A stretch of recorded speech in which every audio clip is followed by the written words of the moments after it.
رات کے اندھیرے میں یزید نے پیغام بھجوا دیا کہ امام علی مقام سے بیعت کر لی جائے.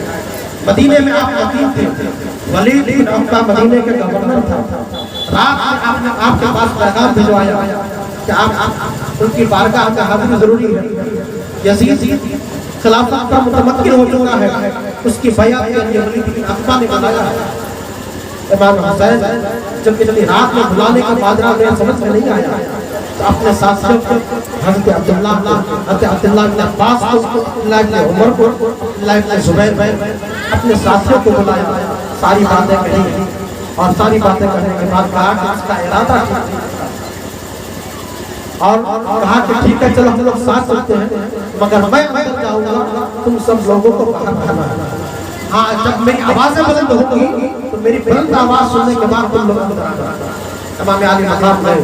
ولید بن عقبہ نے سارا پیغام سنایا اور کہا کہ آپ کے نزدیک جہاں تک بیعت کرنی ہوگی. آپ نے کہا کہ میں اپنے نبی کا نواسا ہوں. میری خون میں میرے نسلوں میں امت کے پیغمبر کا لہو ہے. میں تنہائی میں بیعت نہیں کر سکتا. میں بیعت کروں گا تو سریعان بیعت کروں گا. کہا کہ یزید کی بیعت کرنی ہوگی. کہا کہ میں یزید کی بیعت نہیں کر سکتا چاہے اس کے جو بھی ہو جائے. اتنا کہنے کے بعد آپ واپس پلٹنے لگے. وہاں پر مروان بن حکم تھا جو سابق گورنر تھا. اس نے کہا کہ اگر حسین واپس چلے گئے تو پھر یہ قابو میں آنے والے نہیں ہیں. پورا مدینہ ان کے قدموں کے نچھاور ہو جائے گا. چپکے سے کان میں کہا تو اس نے پوچھا ولید بن عقبہ پھر کیا کیا جائے. کہا کہ اسی وقت ان کا کام تمام کیا جائے. امام حسین علی مقام واپس جا رہے تھے. ہلکی سی آواز ان کے کان میں پہنچی. وہیں سے واپس آ گئے اور پورے غیرت ہاشمی کے ساتھ اس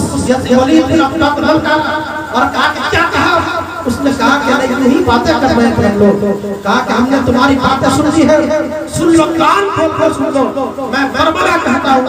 چاہے جو ہو میں یزید جیسے فاسق کی بیعت نہیں.